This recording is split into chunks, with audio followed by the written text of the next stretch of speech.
Hey, what's up, everybody, and welcome to the latest episode of Miami Total Futbol. The MLS's back tournament draw just concluded shortly ago, and Inter Miami found out its fate. The team was actually selected to be in the unbalanced Group of 6, Group A, with Orlando City. MLS announced 90 minutes before the draw began that Inter Miami was paired with Orlando City in that group so that they could play each other in the tournament opener on July 8th. The rest of the draw was as expected, or was as programmed, with the balls and different groups being selected. Inter Miami lands in Group A with Orlando City, with the Philadelphia Union, with New York City FC, with Nashville SC, and with the Chicago Fire. Now, obviously, in this group, not every team will play one another. This is the one unbalanced group, so there's only 3 group stage games, and for Inter Miami, that is Orlando City, the Philadelphia Union, and the Chicago Fire in that order. And we'll start with the tournament opener, with the opponent in the tournament opener, Orlando City.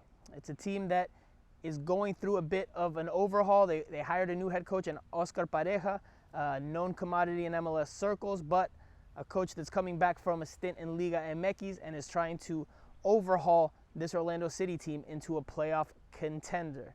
Now, obviously, there will be a lot of eyes on this game because it is the tournament opener, but for Inter Miami, it should be a winnable game. Again, Orlando City has talent on the roster, no more than the Portuguese winger, attacker Nani. But overall, the team, again, is still looking for its identity, is still establishing a style of play, and that should help Inter Miami, who is also doing the same, have a chance at pulling out the 3 points.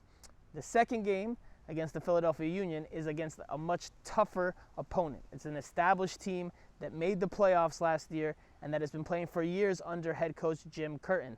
They have South Florida, or former South Florida resident Alejandro Bedoya on the roster, and it's a team that not only works hard in the midfield and battles and fights, but is also very defensively sound. Inter Miami played the Philadelphia Union actually during the preseason. It was the one game that was open to the public in which the starters played, and Inter Miami actually ended up losing that game by the score of 2-1. Now, to close out the group stage will be the Chicago Fire. The Chicago Fire are like Orlando City in that they're going through some changes of their own. They are going through a head coaching change. They hired a new head coach during the offseason, and they've introduced a bunch of new faces into the roster. So they, again, like Orlando City, are establishing their new identity and their style of play. So that is another match that for Inter Miami should be winnable. And Inter Miami should have an opportunity to qualify out of the group, be it either as a first-place team, the second-place team, or one of the best 4 third-place finishers in the tournament. Much of the focus today is obviously on the upcoming tournament in Orlando, but something that should not be overlooked was Paul McDonough's comments after the draw. He spoke to Extra Time Radio and talked about a bunch of different things, including signing new players. He said he wants to sign new players before the Orlando tournament if he can, but that it's up to MLS, obviously, to give him the green light. He said he would like to not only add 2 players, but he wants to add 3 players, 3 significant pieces before the start of the Orlando tournament or after the Orlando tournament when the regular season resumes. He said he would like to sign a designated player in an attacking spot. He would like to sign a TAM level player in the number 8 central midfield spot.